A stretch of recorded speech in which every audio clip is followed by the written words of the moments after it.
Seemingly every year for San Francisco and Kyle Shanahan, there's some type of quarterback drama, and this offseason is no different. Not only are they working on a contract extension with Brock Purdy, but most recently, they signed Mac Jones to a 2-year deal, something San Francisco doesn't do a whole lot of at the quarterback position. When you look at both Joshua Dobbs and Sam Darnold, for instance, they both only got 1-year deals. Mac Jones, meanwhile, who's only 26, got a 2-year deal worth $11.5 million. This is made more interesting because back in the 2021 NFL Draft, it was reported that Kyle Shanahan actually preferred Mac Jones over a quarterback like Trey Lance before being convinced of Trey Lance's abilities. On top of all of that, San Francisco replaced Brian Griese with Mick Lombardi this offseason, who was on the Patriots coaching staff when they selected Mac Jones as a rookie. So it's probably not surprising that many NFL writers so far have predicted San Francisco will be looking to replace Brock Purdy with Mac Jones. Brock Purdy is set to make at least $45 million probably per year. So in this video, I want to examine the signing of Mac Jones and what he'll really offer San Francisco going forward by examining his film and what he does well as what he needs to improve on. Starting out, for a 26-year-old quarterback, Jones has a ton of experience, starting in 49 games in his young NFL career, passing for over 10,000 yards with a completion percentage of 65.9%. He also has pretty similar build and athleticism as Purdy, coming in at 6'3", weighing right around 220 pounds, and he ran his 40-yard dash in 4.82 seconds compared to Purdy's 4.84. And now jumping right into his film, where I think Jones is better than Purdy is on his deep ball. He has a stronger arm than Purdy, and I love the way he lays up for his wide receiver. He also does a good job pre-snap identifying mismatches in the defense. Here, for instance, Jones is looking at his matchup on the outside with this motioning tight end, and as soon as he snaps this ball, he does a good job of identifying the cover 2 from the Colts, which tells him that most likely his man running this fade route will be open. And as soon as he sees this much separation, he throws it up to him, and that's a near perfect pass in between these two defensive backs. In a similar way on this play, Jones is reading cover 1 from the Tennessee Titans, and he knows he has this man on the bottom of the screen running a fade route. So if he beats this cornerback, Jones is going to lay it up for him. Post-snap, he's able to identify the cover 1, but I highlight this play because I want to focus on Jones's ball placement. This corner honestly has pretty excellent coverage on this fade route, but because Jones is almost walking over and placing it directly in this wide receiver's hands, it's a completion. I mean, this is a beautiful ball. Impressive as his deep game is, I would say in Kyle Shanahan's offense, where he's really going to make his money is on these intermediate to short passes. And in this part of his game, he does a great job of once again targeting the weakness of the defense. Here, for instance, he understands his linebacker has a curl to hook zone, so with his wide receiver running a curl fade, he understands if he gets a step on him, he can throw him open, which he does, and this once again is a perfectly placed ball. His accuracy is something I love about his game. Another factor with Jones facing zone coverage is his ability to hold linebackers with his eyes. Here on this play, for instance, look how he's able to hold this middle linebacker by looking towards the bottom of the screen towards his check down option, which allows him to come back over the top on this post. And if he didn't do this, it probably would have been picked off by this linebacker. There's very little separation there. Another factor I like about Jones in his intermediate game is his willingness to stay in the pocket when he's able to identify an open wide receiver. Here against the Jets, for instance, he knows he's going to be hit, but he delivers a perfectly placed ball and allowed this wide receiver to pick up maximum yards after the catch, something that's been vital in San Francisco's offense under Kyle Shanahan.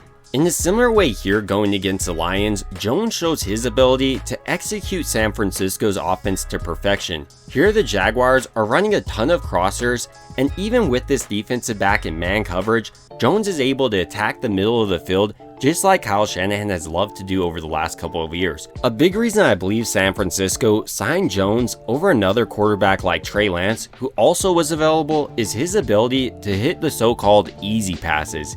Here, for instance, with the Lions in man coverage and his wide receiver running a slant, Jones is not only able to hit it, but he hits him in stride, which allows him to turn maybe a 10-yard gain into a 23-yard gain. Directly tied with your quarterback's ability to make so-called easy throws is their ability to make anticipatory throws. When you watch Brock Purdy, for instance, he's often throwing the ball even before the wide receiver is coming out of his break. In a similar way here, you can see how Mac Jones is throwing this ball before this wide receiver is actually coming out of this break on this out pattern. There were also plenty of times on the tape where I saw Jones immediately connect on these little short patterns, and I love these type of plays because it keeps your offense moving forward. I think it's only 4 yards you have to gain on the first down for your offense to stay ahead of the chains. Impressive as Mac Jones is on these little short to intermediate passes, I would argue he's equally as impressive in his play action game. Take this play against the Colts, for instance. It looks like they're going to bring a blitz on their play action pass,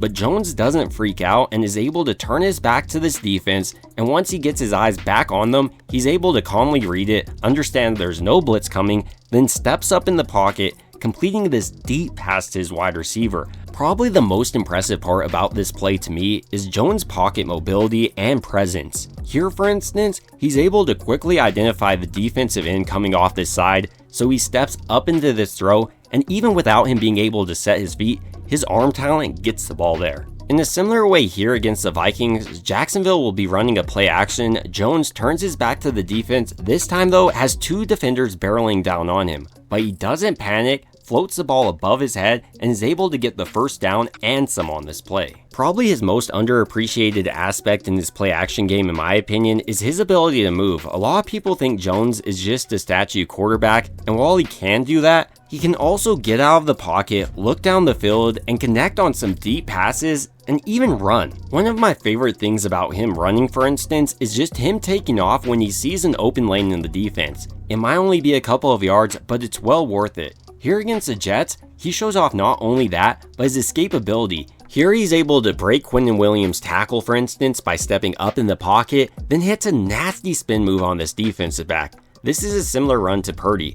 A lot of people don't think he's this athletic, but he is. As impressed as I am with Mac Jones, I still think San Francisco will decide to stay with Purdy as their franchise quarterback because he is the better quarterback. For instance, one thing Mac Jones does way too often on his film is try to make the big play when the small play's available. I don't know if he's trying to make his first round billing correct, but this isn't the way to do it. Here against the Bills, for instance, he has his running back breaking out to the flat, and it looks like he's going to throw it to him, but he double clutches, which allows the Bills' defensive line to penetrate. Then he fumbles, giving up a massive play to the Bills. Once again here against the Jets, but this time on their red zone, he doesn't take the back or really any option. He could even throw it away right here, but doesn't, and just takes a sack out of bounds. A majority of Jones' interceptions also came on these plays where he was trying to make the big play. You don't have to do that as a football player, as a quarterback. Here, he has plenty of options. It's only second down. He could have checked down to one of these other options,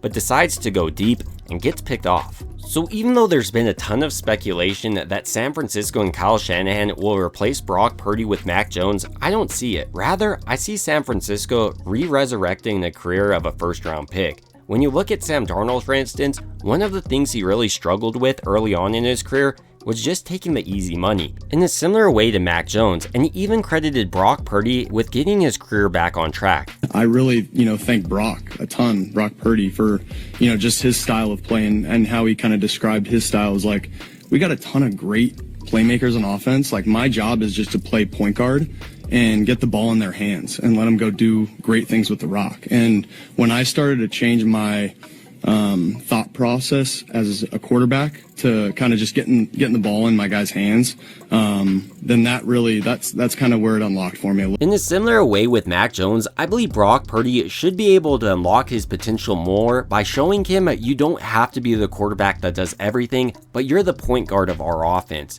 By Mac Jones taking on this philosophy, he can grow and get a massive contract with another team. So why did San Francisco give him a 2-year deal? Well, I believe they already know they have their franchise quarterback in Brock Purdy, so they want an athlete that's almost identical to him. And if you're looking at Mac Jones, he's almost the same type of quarterback. But ultimately, these are just my thoughts on San Francisco signing Mac Jones, and I'd like to hear your thoughts down below.